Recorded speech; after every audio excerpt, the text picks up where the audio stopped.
Akhirnya tanya begini, cara tanya gini, ya Rasulullah, ini nggak fair. Orang sudah Islam lama setelah negara terbuka milik Anda, setelah kita menang, setelah kita menguasai negara, tidak kamu servis. Sementara yang baru Islam kamu, Nabi itu bertanya senyum-senyum, rileks saja. Lama-lama tambah ekstrim pertanyaan. Kata Umar, ya Rasulullah saya beri izin untuk membunuh orang ini. Umar itu pikirannya karena mangkel lo Nabi. Nabi jangan. Kalau kamu bunuh, nanti apa kata orang banyak? Inna Muhammad dan yaktulu ashabah. Dikira Muhammad membunuh sahabatnya sendiri.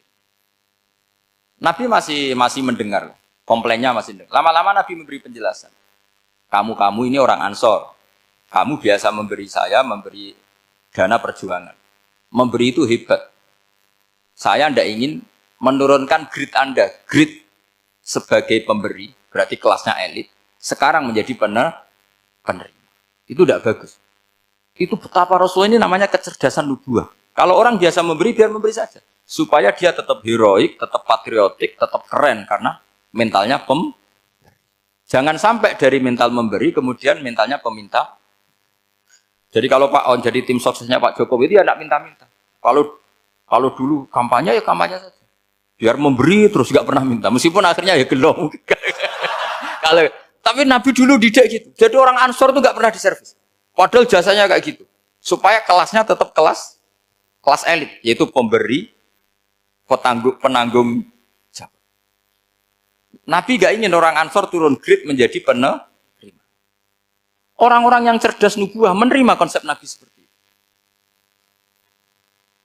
Lo tanya sama Pak On, saya dadani terjemahan UI itu puluhan tahun sama Pak. Itu beliau ke kontrakan saya ke rumah beliau. Tidak pernah berharap apa. Saya sangat tertutup. Bukan apa-apa ya, kalau ingin memberi saja. Kontribusi saya pada Al-Quran. Saya tidak kepikiran mendapat. Supaya heroik. Tapi orang-orang yang cerdas amatir tadi, ini nggak fair.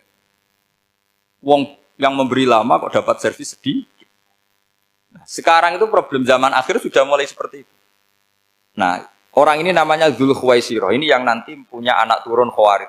Khawarid itu orang yang ibadahnya hebat, tapi cara berpikir tentang nubuah salah. Kalau orang lagi Khawarid itu orang yang ibadahnya hebat, tapi cara berpikir nubuah salah. Nubuah itu unik. Nubuah itu cara berpikir tadi. Apa ya? Melihat sesuatu yang benar, biar benar terus. Gitu. Yaitu tadi, mental memberi itu ya biar memberi terus, tidak usah di-share.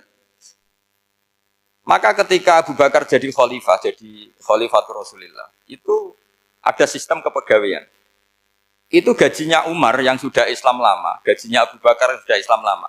Itu sama Abu Sufyan sama, padahal Islamnya Abu Sufyan baru setelah Fathu Mekah, kira-kira baru setahun. Terus diprotes sama orang-orang, ini Islam lama kok gajinya sama Islam yang baru setahun kok sama. Kata Abu Bakar, Fadha'iluhum indallah. Mereka punya kelebihan Islam lama itu indallah. Nanti balasannya biar surga. Kalau di dunia sesuai profesinya. Artinya profesi kalau penjaga kantor ya berapa, kalau dosen berapa, pokoknya ya sudah. Dan itu diterima oleh sahabat. Semuanya nerima konsep itu. Era Umar agak dibalik. Abu Sufyan kira-kira gajinya 1 juta, yang lainnya yang menangi Nabi mulai awal gajinya 10 juta. Ditanya, ya Umar, kenapa ini jadi rubah seperti kebijakan Abu Bakar, tidak seperti Abu Bakar? Jawabnya Umar lucu. Fawwah la usawwi baina man qatala Rasulullah wa baina man qatala ma'a Rasulillah. Demi Allah saya tidak akan pernah menyamakan orang yang dulu merangi Rasulullah yaitu Abu Sufyan dengan orang sing selawase dari Rasulullah yaitu Sayyidina Ali dan sebagainya. Ini penting.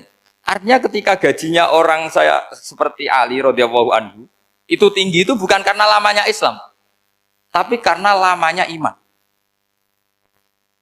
Jadi mulai dulu ijtihad itu ada dan dulu dia biasa saja. Karena tadi ada kecerdasan nubuah. Saya ulang lagi, ada kecerdasan apa?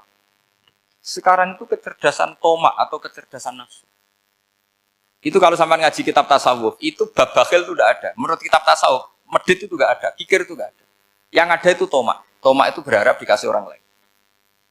Sampean pernah enggak bilang kalau artis-artis di Jakarta kikir? Enggak pernah kan? Karena kamu enggak pernah ingin diberi. Tapi kalau kamu punya pacar karena kenal enggak pernah ditraktir, oh pacar saya kikir. Karena kamu ingin diberi. Pernah enggak kamu ngukumi orang lain kikir? Yang enggak kenal. Padahal enggak pernah memberi kamu. Apa Kak? Karena kamu enggak pernah ini. Coba sekarang kamu saya tanya, ini latihan cerdas. Definisi kikir itu apa coba? Nggak pernah memberi kamu kan?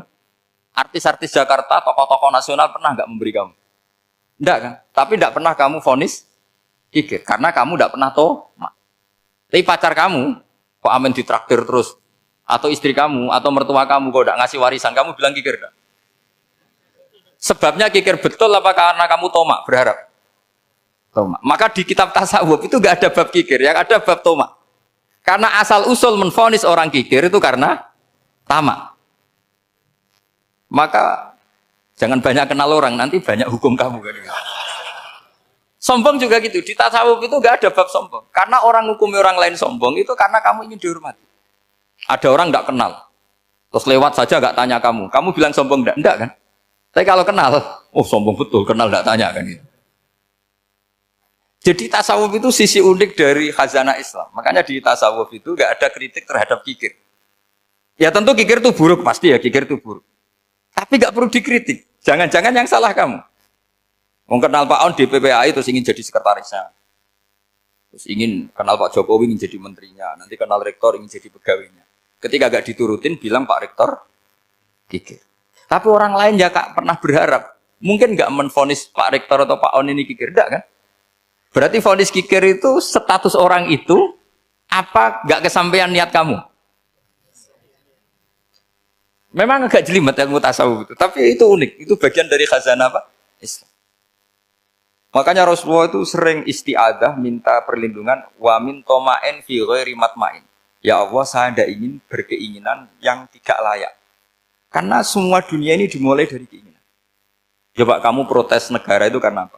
Ingin makmur sejahtera tanpa kerja sehingga nyalakan menteri keuangan, menteri ini. Makanya kalau guyonannya ulama tasawuf begini, tak beri bocoran. Guyonannya orang tasawuf. Begini guyonannya. Anta lam tajid min nafsika kullama turid. Fa kaifa turidu min ghairika kullama turid. Kamu yang punya keinginan saja tidak bisa memenuhi apa yang kamu inginkan. Kenapa keinginan itu kamu timpakan ke orang lain untuk memenuhi kamu? Wong kamu yang punya keinginan saja tidak bisa mewujudkan. Kenapa keinginan Anda kamu timpakan, bebankan orang lain untuk memenuhi keinginan Anda? Misalnya kamu, Gus saya ini goblok, tolong pinterkan. Wong kamu yang ini saja tidak bisa. Kok menyuruh saya? Jadi kalau tiap tasawuf itu unik. Seperti kamu mencintai istri tulen, itu ingin kan dicintai istri tulen. Kamu sendiri kan nggak bisa cinta tulen, masih pelengahan sana sini. Kamu pacaran, ingin pacar kamu setia. Ternyata kamu bikin sekian alternatif. Kalau putus ini punya ini, putus ini. Tapi kamu ingin ini setia kan nggak fair.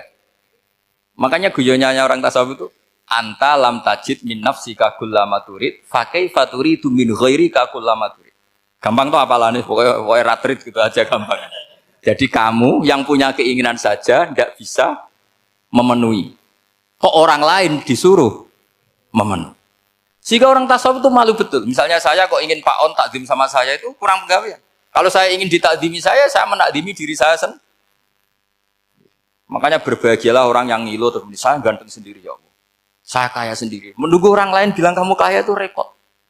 Menunggu orang lain bilang kamu hebat itu, ya sudah bilang aja ya Allah saya hebat, ya Allah saya ganteng, ya Allah saya cantik.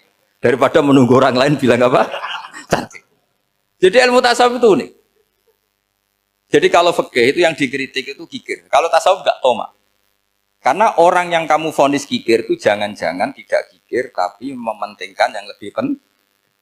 Misalnya ada teman yang tidak pernah naktir kamu, ternyata punya ibu sakit, uangnya dianggarkan untuk ibunya yang sakit, atau anaknya sekolah, atau keluarganya masih butuh biaya, ya, sehingga sama teman dia kikir. Hakikatnya kikir apa mementingkan yang penting? Tapi kamu karena gak pernah ditraktir menvonis kikir. Nah, ini pelajaran, jadi makanya yang dianteni ilmu tasawuf itu tomak, tamak tadi kalau dalam bahasa Indonesia, bukan kikir.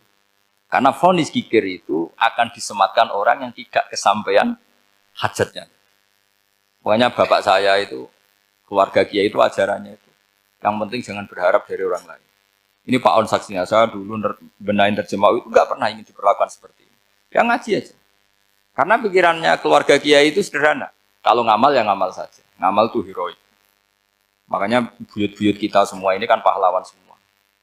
Membela negara Indonesia jadi merdeka. Ya nggak pernah kebayang jadi presiden, menteri. Tapi sekarang nggak, ngamal sedikit saja harus jadi menteri, jadi Ini bahaya kalau dalam kelangsungan bernegara karena orang biasa transaksional. Awal negara ini dibangun berdasar heroik, bukan berdasar apa? Transaksi. Tapi sekarang orang akan membiasakan itu. Apa-apa itu transaksional. Ini tidak bagus untuk kelangsungan bernegara. Apalagi kelangsungan beragama. Sehingga seperti saya ini masih punya desa-desa binaan di Sragen, di pedalaman Papua sekalipun. Saya punya santri banyak di Papua. Itu kalau cerita itu unik-unik. Itu mau Jumatan, itu enggak ada orang 40. Sudah datang setengah 12, itu datangnya 3 jam. Di situ mau ketemu santri 3. Semua, karena ya akhirnya mereka tanya gini, Pak. Pertanyaannya itu lucu. Gus, boleh enggak Jumatan orang 3? Secara fikih Syafi'i kan harus orang 4. Kemudian mereka tak bilang, buat sholat duhur saja. Mereka enggak mau. Wong Jumat-Jumat kok duhur. Harinya kan Jumat, masa sholatnya? Sehingga kita yang jadi kiai akhirnya nyari fikul madzhabil arba. Nyari fikih madzhab 4. Ternyata Imam Malik membolehkan orang 6. Ada yang bilang 12. Yang penting keceluk jamun. Jamun itu kelompok. Kalau 3 kan belum keceluk apa? Belum disebut apa? Kelompok. Ini penting saya utarakan supaya kita berjuang itu bukan karena CV seperti ini kayak di Ulil Albab, masjidnya keren, kampus swasta tertua, terus termasuk nomor 1 2 di Indonesia. Oke, kita syukur dengan kebesaran UI. Tapi yang namanya dakwah itu menjadikan orang tidak tahu menjadi tahu. Termasuk kepada desa-desa tertinggi. Sama. Yang namanya menteri itu pembantu presiden. Untuk memenuhi kebutuhan rakyat banyak. Sekarang misalnya menteri pertaniannya itu hebat, cerdas. Tapi petani nggak mau nandur padi, mau apa itu? Coba yang membantu ketahanan pangan itu para petani mau nanam padi apa karena menteri pertanian? Karena petani mau nanam. Ya sudah GR saja, kita pembantu presiden semua. Karena ikut menyumbangkan ketahanan. Tapi kamu kan gak digaji, kita keren, ngamal tambah harap gaji. Ini penting. Supaya Anda itu enggak hati kecil gitu. Ikut menyumbang negara tanpa ingin dapat gaji. Keren enggak? Nah itu nubuah. Apa? Nubuah. Orang Ansor itu seperti itu. Sehingga ketika Rasulullah wafat dan ada kompetisi kepemimpinan, itu orang Ansor gak ikut. Sudah kita makmum saja, silahkan dibagi di saking baiknya orang Ansor. Nah, makanya saya ulang lagi ya. Kecerdasan nubuah ini yang gak difahami orang Khawarij. Orang Khawarij cara berpikir yang kerja banyak harus dapat banyak. Sementara kecerdasan nubuah enggak. Yang biasa memberi, terus memberi saja, biar derajatnya tetap al-yadul ulya khair.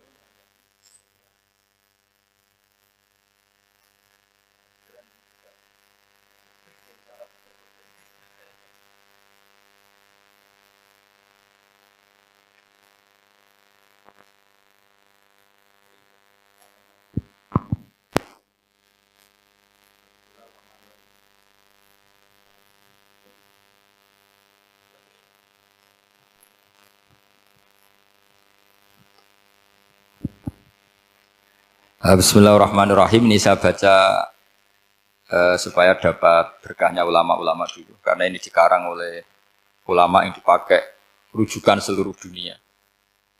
Begini, qala Ibnu Taimiyah, ma'rifatu sababin nuzuli yu'inu ala fahmil ayat. Jadi mengenali asbabin nuzul itu membantu memahami secara benar ayat itu. Karena tadi kalau ayat itu dipotong, itu maknanya bisa kacau kayak tadi famastam ta'tum bihi minhunna fa'atuhunna ujuruhun. Kalau diterjemah itu kan mendukung kawin mut'ah. Kalau terjemahnya saja perempuan siapa saja yang pernah kamu nikmati, yang penting kamu bayar. Itu kan aliran sesat dan menyesatkan. Itu konteks asbabun nuzul tidak seperti itu. Perempuan yang sudah menjadi istri kamu, seorang lagi perempuan yang sudah menjadi istri kamu, jika sudah kamu hubungan intim, maka maharnya harus dibayar penuh. Tapi kalau belum hubungan intim, maharnya hanya wajib separuh. Fanis suma farotum illa ayafuna au ya'fualladzi biyadihi uqdatun nikah. Tapi tadi kalau di Indonesia gimana Gus? Ya itu yang repotnya. Maharnya itu tadi mau kena atasan dan apa? Bawahan. Wah kacau kalau di Indonesia. Sehingga kita bingung kalau dalam logika Arab kan gitu. Bayangannya kalau cerai, kata Allah fala ta'khudhu min syai'at. Harta yang sudah kamu berikan ke istri jangan diambil lagi. Sampai dilarang ngambil tuh karena jumlahnya banyak sehingga kepikiran ngambil. Kalau di Jawa nggak usah dilarang sudah tidak akan ngambil karena rukohnya sudah lusuh. Itu susahnya baca Quran di Jawa ya. Karena dari awal maharnya terlalu apa? Kecil. Terus beliau Imam Suyuti termasuk di sini menyontohkan yang pasti salah kalau difahami yaitu tadi ayat apa itu fa'inama tuwallu fasamman wajib. Jadi beliau terus meringatkan betapa pentingnya mengenali asbabin nuzul. Karena asbabin nuzul itu gampang. Saya ulang lagi, asbabin nuzul itu gampang. Gampangnya begini ya, kan ada satu peristiwa. Misalnya begini, Rasulullah itu kan mengkritik penuhanan Lata dan Uzza. Berhala-berhala itu dituhankan, dikritik sama Rasulullah. Kemudian mereka begini, karena mereka biasa personifikasi Tuhan. Muhammad, kalau Tuhan itu tidak Lata Uzza dan itu terbuat dari batu, lalu Tuhan Anda itu dari apa? Amin fiddotin audabin. Lalu Tuhan Anda ini dari emas apa dari perak? Karena mereka nggak bisa membayangkan Tuhan tanpa dipersonifikasi. Terus Allah menurunkan qul huwallahu ahad, Allahus somad, lam yalid wa lam yulad wa lam yakul lahu kufuwan ahad. Karena otaknya mereka sudah begitu, yang namanya Tuhan itu harus dipersonifikasi. Makanya saya kemarin di Korea seminggu, cerita yang paling unik gini Pak On, ada bos Islam, ada bosnya TKI yang baik. Mereka mengizinkan pekerjanya sholat. Bareng sholat tuh diingeti ke atas ke bawah, kok nggak ada arcanya. Sehingga setelah sholat dibilang, apa saya berikan berhala sekalipun? Karena nggak kebayang ada orang sholat kok tanpa berhala, tanpa Tuhan. Yang kamu sembah itu mana? Kok nggak ada? Apa tak belikan? Jadi unik. Nah teman saya yang satu unik lagi, dia termasuk pegawai Garuda yang derekno saya ke Korea itu orang pegawai Garuda. Dia karena orang kaya biasa ke Eropa kemana-mana. Singkat cerita dia sholat di mall karena nganggep Korea itu sudah negara maju kayak Eropa. Setelah sholat di mall pas asar itu, security-nya nelpon polisi. Pak polisi di sini ada ritual teroris. Jadi kalau menamakan sholat itu ritual. Jadi artinya apa? Ritual-ritual yang kita lakukan itu macam-macam cara pandang. Orang ateis itu kan Cina kan Korea itu kan ya Cina lah, Korea, Jepang, RRC itu kan sipit. Itu ya yang namanya ibadah sembahyang harus ada patungnya atau ada arcanya atau ada benda-benda. Orang Islam kan nggak ada sama.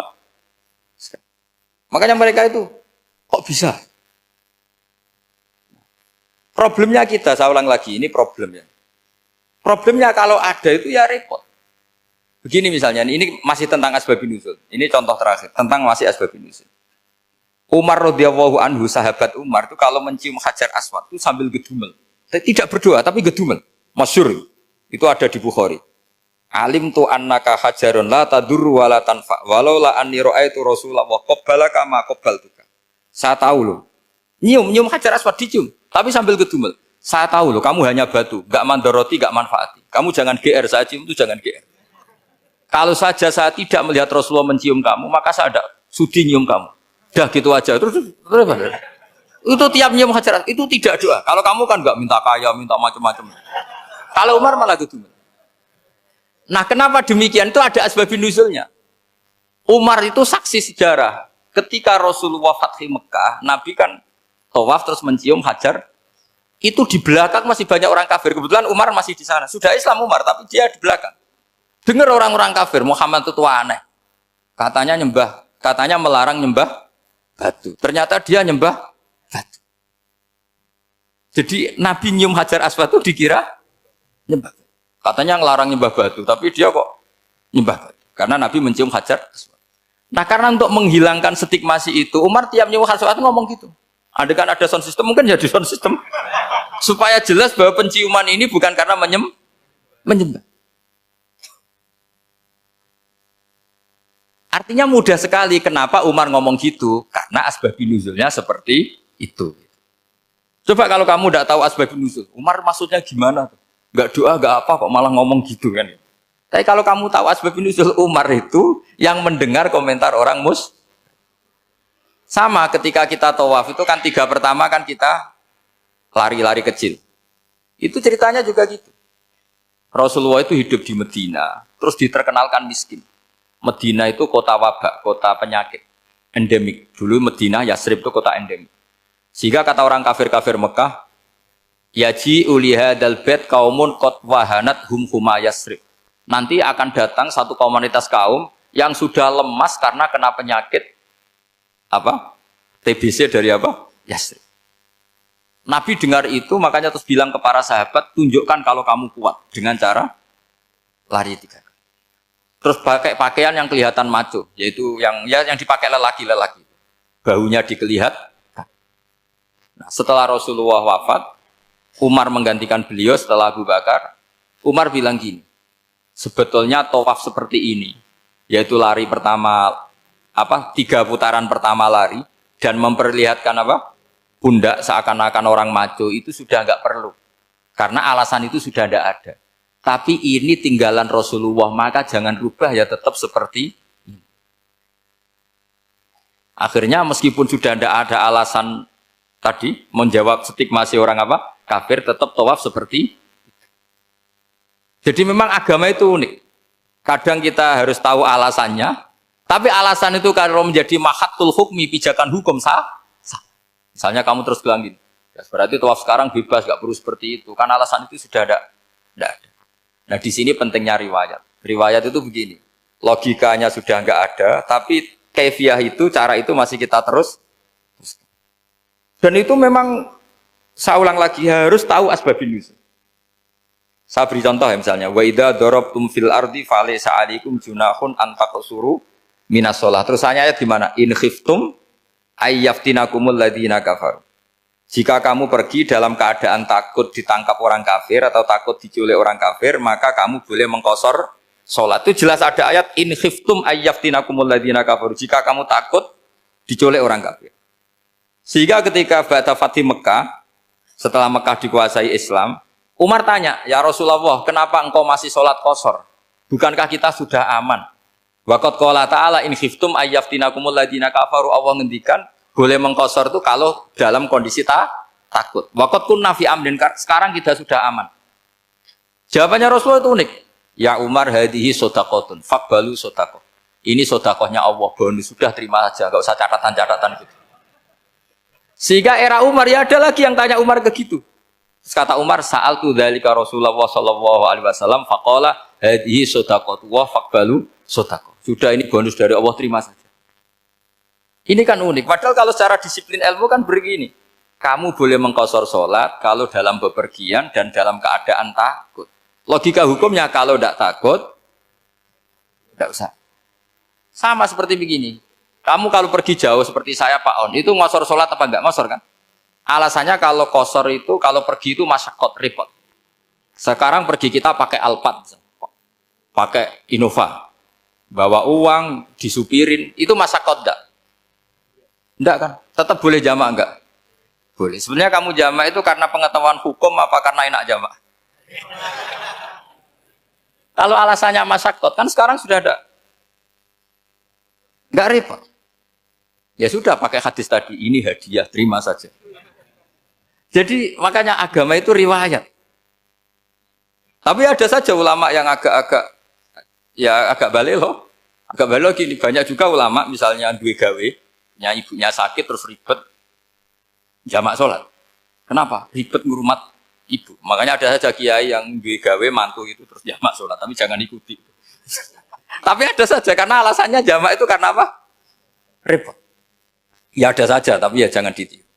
Cuma saya ini cerita analisis hukum itu memang agak-agak unik. Jadi tadi kadang Nabi itu ditanya, ya Rasulullah, kita dulu boleh jamak qasar ini kan karena in khiftum ayyaftinakumul ladzina kafaru, takut diancam orang kafir. Sekarang aman, kenapa tetap jamak?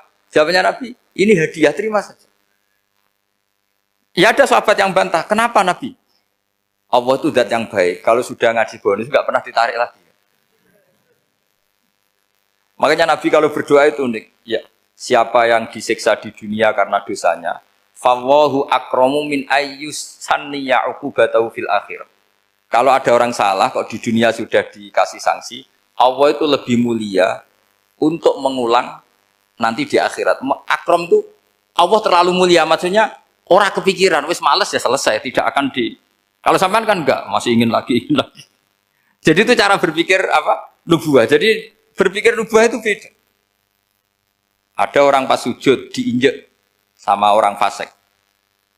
Diinjek, kemudian si yang sujud tadi, wawah la yaghfiru wa laka, demi Allah tidak akan ngampuni kamu. Itu langsung Allah memberi wahyu sama Nabi di zaman itu. Bilangin yang sedang sujud itu, dia harus minta maaf sama saya, kata Allah. Mangdzalladzi yata'alla ala fulan. Dia bersumpah bahwa Allah tidak akan memaafkan orang itu. Itu harus diralat. Nabinya iskal, kenapa ya Allah? Yang Tuhan itu saya ini punya sifat dua, bisa menyiksa dan bisa memaafkan. Kenapa dia milih sifat saya satu tidak memaafkan? Akhirnya apa? Orang yang nginjek tadi sama Allah dikasih tobat dan jadi orang soleh. Jadi itu makanya kamu nggak boleh jadi orang ekstrim nyifati Allahnya satu. Nggak boleh, Allah tetap bisa yaghfiru liman yasha wa yu'adzibu may yasha. Sifatnya Allah dua ya tetap dua, nggak boleh kamu pilih satu. Misalnya kamu kan biasanya gini, yang ghafur untuk kamu, yang sadidul uqab untuk orang lain. Mesti kelakuannya sampean kan begitu. Nggak boleh seperti itu. Rasulullah kayak apa bencinya sama Wahsy? Karena Wahsy itu qatilu Hamzah. Yang membunuh Sayyid Hamzah siapa? Itu bencinya bukan main Rasulullah. Sampai maksud-maksud Wahsy. Tapi sama Allah malah diturunkan ayat laisa laka minal amri syai'un aw yatuba alaihim aw yu'adzib. Muhammad, meskipun kamu kekasih saya itu tidak wilayah kamu, maafkan atau enggak, terserah saya, kata Allah. Ternyata betul, malah Wahsy dikasih tobat. Nah sekarang enggak, orang itu nyifati Allah sama orang lain syadidul iqab, kalau sama dirinya enggak boleh seperti itu. Allah ya sifatnya tetap dua. Jadi boleh kamu misalnya berdoa, ya Allah mbak yang cantik itu semoga dapat jadi istri saya. Mbaknya juga boleh berdoa, ya Allah naudzubillah min dzalik. Jadi ini adu kekuatan, nanti terserah, nanti Allah pihak yang mana. Kayaknya pihak yang perempuan mungkin. Karena kasihan kan kalau cantik dapat orang apa? Jelek. Saya tuh andaikan boleh fatwa fikih, yang saya haramkan tuh orang jelek dapat orang jelek. Karena kasihan anak-anaknya, tahu-tahu jelek banget. Jadi dengan kasihan itu. Jadi dalam Islam itu seperti itu. Jadi apapun benci kita sama musuh kita, Allah bisa saja memperlakukan musuh kita secara baik. Karena Allah itu yaghfir. Tetap kita harus sifati Allah yaghfiru liman yasha wa yu'adzibu. Jangan karena kita benci seseorang seakan-akan Allah sama dia pasti yu'adzib. Pasti menyik. Itu yang dicontohkan Allah kepada Rasulnya, itu beliau tidak cocok sama Wahsy, malah Wahsy dikasih petunjuk. Makanya terus ada ayat apa? Laisa laka minal amri syai'un aw yatuba alaihim aw yu'adzib. Muhammad, tidak wilayah kamu, saya menentukan mengadab atau mengam. Makanya rata-rata kiai ulama itu halim. Orang halim itu rileks. Layinal janib, tidak gampang menvonis orang lain. Biar Allah tetap dengan sifatnya yaf'alu ma biasa, bahwa Allah bisa melakukan apa saja. Soal kamu benci sama seorang, benci saja atas nama kamu. Jangan nyatut-nyatut Allah. Misalnya kamu cinta seseorang, wah ini yang calon presiden ini harus jadi presiden. Ternyata Allah menghendaki jadi menteri, mau apa? Ya Allah ya falu maya, mau apa coba? Yang kiai atau Pak On, DPAI, patutnya kan menteri agama itu Pak On. Tapi kalau Pak yang takdir gitu mau apa? Ya sudah, Allah ya falu. Santai aja. Itu rileksnya ahlul ilmi, ya sudah santai saja. Ini negaranya Allah, ini kerajaan Allah, ini buminya Allah, ya Allah biarin ya falu. Mas, jadi Tuhan Allah kamu yang repot. Kira-kira jadi Tuhan itu Allah kamu yang repot. Ya Allah biar tetap ya falu. Maya, Allah boleh yaghfir liman yasha wa ya'dzibu. Maya. Saya kira demikian.